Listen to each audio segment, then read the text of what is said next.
Hi, good evening to you both. Yeah, on Monday, New Haven's superintendent will present her proposal to the school board, and in it, it will likely include dozens of cuts to staffing positions and programs. She tells us these decisions are painful to make, but right now, they really don't have much of a choice. Everything is on the table, and it's sad, right? It's sad. Dr. Madeline Negron, nearing her one-year mark as New Haven superintendent, puts her students and staff above all else. I believe it to my core, the power that education has in transforming lives. It transformed my own life. It took me out of poverty.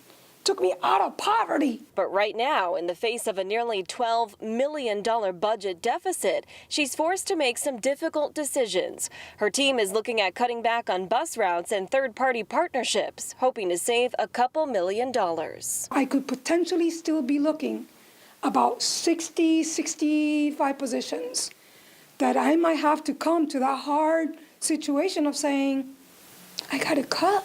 Dr. Negron doesn't know if those cuts will involve certified teachers, but they're considering it all. The cuts and the impact of the lack of resources is true for just about every district in Connecticut right now.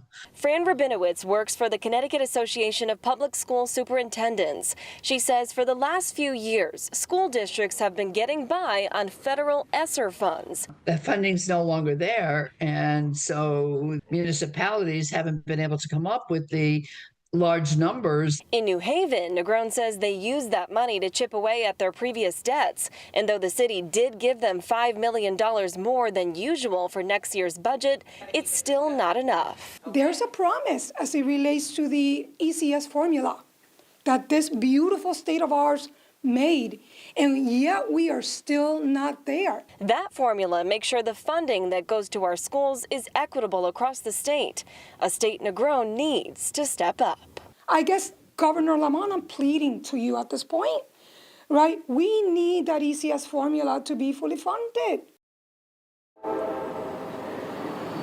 Now, a spokesperson for the governor sent us a statement saying next year's budget does include historic funding for schools across our state, including increases to those ECS funds or the education cost-sharing funding. Now, they also went on to say that in the future, for future budgets, the administration will continue to search for more ways to appropriately fund our schools.